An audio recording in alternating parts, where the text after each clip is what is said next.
एक व्यक्ती मिसिंग झाला, म्हणजे चालता बोलता घरातून बेपत्ता झाला. आत्ता होता, कुठे गेला असं झालं. कुटुंबाने त्याचा शोध घेतला, त्याची वाट पाहिली, ओळखीच्या जागांवर पाहुण्या रावळ्या चौकशी केली, पण हाती काही लागले नाही. बाकी शून्य. अखेर कायद्यानुसार पोलिसात हा व्यक्ती हरवल्याची तक्रार देण्यात आली. पोलिसांनी त्या व्यक्तीचे छायाचित्र आसपासच्या वेगवेगळ्या पोलीस ठाण्यात पाठवून दिले. किमान 24 तास त्या व्यक्तीचा शोध घेतला किंवा घेतल्याचं किमान दाखवलं तरी. अखेर 2 दिवसांनी जो व्यक्ती हरवलाय त्याचा मृतदेह पोलिसांना सापडला. कुटुंबाला याबाबत माहिती देण्यात आली. सापडलेल्या मृतदेहाची ओळख पटवण्यात आली. जो व्यक्ती गायब झाला होता त्याच्या वर्णनाशी सापडलेल्या डेड बॉडीची तुलना झाली. सगळं जमून आलं. कुटुंब शोकसागरात बुडालं. हरवलेला व्यक्ती मृत सापडला म्हणून दफनविधीही करण्यात आला. रडारड, गोंधळ, धार्मिक सोपस्कार सगळे झाले. काही दिवसांनी कुटुंब शांत झालं, आपापल्या कामात व्यस्त झालं. पण पुढे 20 दिवसांनी दफन केलेला व्यक्ती पुन्हा कुटुंबाच्या नजरेस पडला. होय, पुरलेला व्यक्ती पुन्हा जिवंत झाला. मित्रांनो, ही काही एखाद्या रामसे बंधूंच्या किंवा हॉलिवूडच्या हॉरर चित्रपटाची कथा वगैरे नाही. हे प्रत्यक्षात घडले, शिवाय ते आपल्या अहिल्यानगर जिल्ह्यात घडले.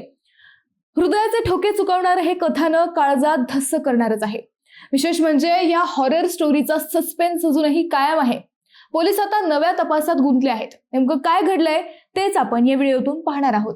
नमस्कार, मी अद्वैता आणि आपण पाहत आहात अहिल्यानगर लाईव्ह 24, नगरी घडामोडींचं परफेक्ट अनालिसिस. राहुरी तालुक्यातील सोनगाव सातरळ गाव होय, ज्या गावात 2 दिवसांपूर्वी रेशनचं 15,000 किलो धान्य काळा बाजारात जाताना सापडलं, तेच हे गाव. आता हेच गाव 24 तासांनी पुन्हा चर्चेत आलंय. बरं, नुसतं त्यांच्या तालुक्यात नाही, जिल्ह्यात नाही, तर थेट राज्यात गाजलंय. चर्चा होती या गावातील मृत व्यक्ती पुन्हा जिवंत झाल्याची. ही घटना आम्ही तुम्हाला सांगणार नाही तोपर्यंत ती तुम्हाला समजणार नाही. झालं असं की राहुरी पोलीस ठाण्यात 24 मे 2026 ला एक मिसिंग दाखल झाली. मिसिंग होती सोनगाव सातरळ येथील एका व्यक्तीची. शब्बीर जमादार मंसुरी असं या व्यक्तीचं नाव. शब्बीर हा गतिमंद असल्याचं त्यांच्या कुटुंबियांचं म्हणणं होतं. शब्बीरवर औषधोपचार सुरू होते. हाच शब्बीर 21 मे 2026 रोजी घरातून बेपत्ता झाला. 21 मे रोजी दुपारी 1 वाजता तो घरातच होता, परंतु काही मिनिटात तो घराशेजारून निघून गेला. काही तासांनी हे कुटुंबाला समजलं. गतिमंद असल्याने शब्बीर आसपास किंवा गावात असेल असं सुरुवातीला सगळ्यांचा समज झाला, परंतु तो संपूर्ण दिवस शोध घेऊनही गावातल्या कुणालाच दिसला नाही. त्यानंतर दुसऱ्या दिवशी नातेवाईक, पाहुणे रावळे, आसपासचे परिचित यांच्याकडे विचारणा केली गेली. पुन्हा तिसऱ्या दिवशी शब्बीरची वाट पाहिली गेली. अखेर काहीच हाती न लागल्याने कुटुंबियाने 24 मे रोजी राहुरी पोलीस ठाणे गाठत तो हरवल्याची रीतसर तक्रार दिली. हा झाला कथानकाचा एक पार्ट. आता दुसरा पार्ट पाहू. राहुरी पोलिसांनी मिसिंग कंप्लेंट रजिस्टर क्रमांक 108/2026 अन्वये नोंद केली. नियमाप्रमाणे आसपासच्या सगळ्या पोलीस ठाण्यात ती पाठवण्यात आली. हरवलेला व्यक्ती, त्याचे वर्णन, शरीरावरील ओळखीच्या खुणा, उंची, कपडे, रंग वगैरे सगळं त्यात नमूद होतं. साधारण त्याच आसपास संगमनेर तालुक्यातील जोरवे येथे एका अज्ञात व्यक्तीचा मृतदेह सापडला. त्या व्यक्तीच्या कुटुंबाची चौकशी करूनही कुणीच पुढे आलं नाही. मृतदेहाच्या चेहऱ्यावरून त्या व्यक्तीची ओळख पटवणं शक्य नव्हतं. मग डेड बॉडीच्या अंगावरील खुणा, कपडे, केस, चेहरापट्टी, अंगकाठी असं सगळं पोलीस डायरीत नोंद करण्यात आलं. सोनगाव सातरळमध्ये जी मिसिंगची कंप्लेंट दाखल होती त्या व्यक्तीचं आणि त्या डेड बॉडीचं वर्णन मिळतं जुळतं होतं. संगमनेर पोलिसांनी तपासात ही माहिती राहुरी पोलिसांना कळवली. इथूनच या घटनेला एक रंजक वळण मिळालं. या घटनेचा तिसरा पार्ट रंजक ठरला. जोरवेत सापडलेल्या त्या मृत व्यक्तीचे वर्णन आणि सोनगावच्या शब्बीरच्या शारीरिक वैशिष्ट्यांमध्ये साम्य आढळल्याने त्यांच्या नातेवाईकांना ओळख पटवण्यासाठी बोलवण्यात आलं. 27 मे 2026 रोजी संबंधित नातेवाईक संगमनेर पोलीस स्टेशन येथे गेले. त्यांनी अज्ञात मृतदेहाची ओळख पटवली. तो शब्बीरच असल्याचे या कुटुंबियाने पोलिसांना सांगितले. त्यानंतर मृतदेहाचे शवविच्छेदन करण्यात आले. त्याच रात्री उशिरा मृतदेह नातेवाईकांच्या ताब्यात देण्यात आला. समाजाच्या धार्मिक परंपरेनुसार सोनगाव येथे कब्रस्थानात त्याच दिवशी रात्री त्या मृतदेहावर दफनविधी करण्यात आला. पुढे 15-20 दिवस हे प्रकरणही शांत झालं. कुटुंब आपापल्या कामात व्यस्त झालं. अचानक एक दिवस या कुटुंबाला पुन्हा एक धक्का बसला. आता या घटनेचा चौथा पार्ट सुरू झाला. ज्या शब्बीरचा मृत्यू झाला व ज्याचा दफनविधी झाला तो शब्बीर चालत चालत नगर शहराच्या पुढे गेला होता. गतिमंद असल्याने तो वाटेत मिळेल ते मागून खात होता.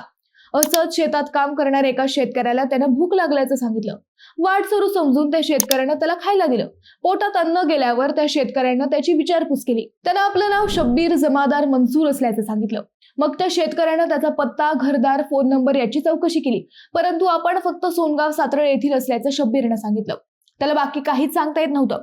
अखेर त्या शेतकऱ्यानं या शब्बीरचे फोटो व्हॉट्सअपवर व्हायरल केले. एक व्यक्ती सापडल्याचं त्या पोस्टमध्ये म्हटलं गेलं होतं. ही पोस्ट काही दिवसांनी फिरत फिरत सोनगावकरांच्या व शब्बीरच्या कुटुंबाच्या ग्रुपवर आली. त्यानंतर कुटुंबाला हादराच बसला. त्या पोस्टमध्ये जो मोबाईल क्रमांक दिला होता त्यावर शब्बीरच्या कुटुंबाने संपर्क साधला. व्हॉट्सअप कॉलवर स्वतःच्या डोळ्यांनी शब्बीरला पाहिलं.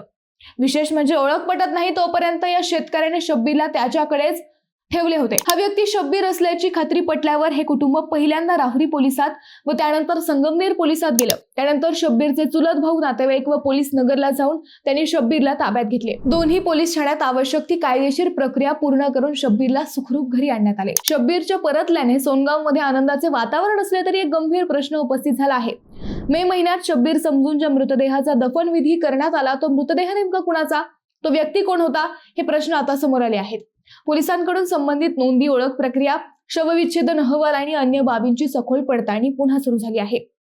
मृत समजून दफन झालेली व्यक्ती काही दिवसांनी जिवंत परत आल्याची ही दुर्मिळ घटना सध्या सोनगाव, राहुरी आणि संपूर्ण अहिल्यानगर जिल्ह्यात चर्चेचा विषय ठरली आहे. शब्बीरच्या सुखरूप परतण्याचा आनंद व्यक्त होत असतानाच कब्रस्थानात दफन करण्यात आलेल्या अज्ञात मृतदेहाची ओळख उलगडण्याचे मोठे आव्हान आता प्रशासन आणि पोलीस यंत्रणेसमोर उभे राहिले आहे. मित्रांनो, तुम्हाला हा विषय कसा वाटला हे आम्हाला कमेंट करून नक्की कळवा. शिवाय व्हिडिओ आवडला असेल तर चॅनलला सबस्क्राईब करून व्हिडिओला लाईक करायला विसरू नका. पुन्हा भेटू नव्या विषयावर. तोपर्यंत धन्यवाद.